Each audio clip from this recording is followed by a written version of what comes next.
Você sabe quais são os períodos da história da música e por que é importante a gente saber?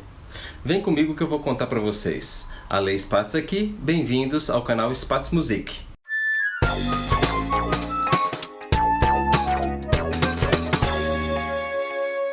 Gente, é importante deixar bem claro primeiro algo que é motivo de bastante confusão para muita gente.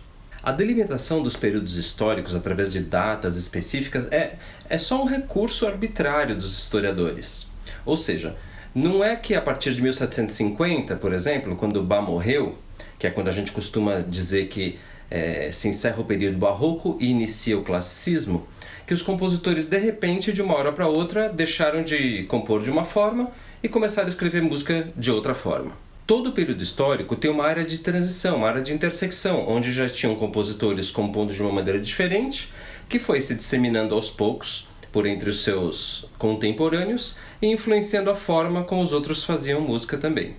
Beethoven, por exemplo, é considerado um compositor de transição, bem do período clássico para o período romântico, ou seja, nas suas obras mais da juventude, a gente observa um compositor com bastante raiz na obra de outros compositores clássicos, como Mozart ou Haydn, por exemplo. Mas nas composições já mais da fase mais adiantada da sua vida, a gente observa um compositor já mergulhado nas características do romantismo. Então vamos lá, eu não vou designar datas específicas de cada período, eu vou delimitar só de maneira aproximada, justamente por causa daquilo que eu disse antes. Então vamos lá. Os períodos da história da música se dividem em, primeiro, música pré-histórica. A gente não tem uma data muito precisa para isso, de onde se sabe, e a gente sabe muito pouco a respeito da música da pré-história. Só o que é possível a gente deduzir a partir de registros arqueológicos, sobre os instrumentos que se utilizavam e coisas assim. Depois vem música da antiguidade, que é aproximadamente 5 séculos antes de Cristo até 5 séculos depois, tá? De onde temos bastante informação teórica a respeito da prática musical, de como ela era feita. Porém, principalmente na Grécia Antiga. Porém, o que existe de escrita musical e as tentativas de deduzir isso da grafia musical da época, elas são bastante imprecisas, né? Então, existem tentativas de reproduzir a música da época, mas a gente não consegue confiar muito nisso exatamente.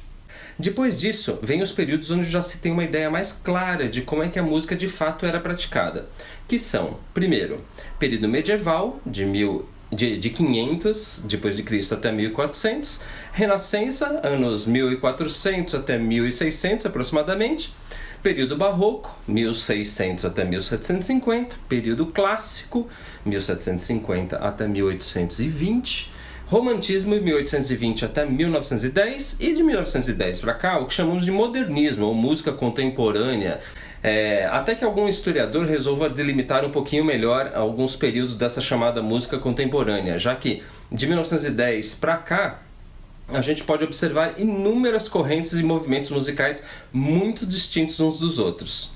Por que é importante a gente saber isso, história da música?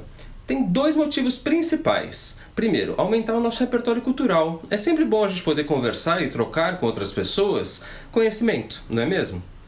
Segundo, melhorar nossa capacidade de compreender a música que a gente ouve.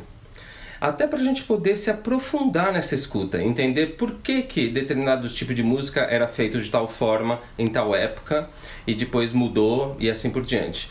Entender o que tem a ver isso com o contexto histórico. A história influencia a arte, porém a arte também influencia a história, e as duas coisas andam juntas. Um abraço e até a próxima!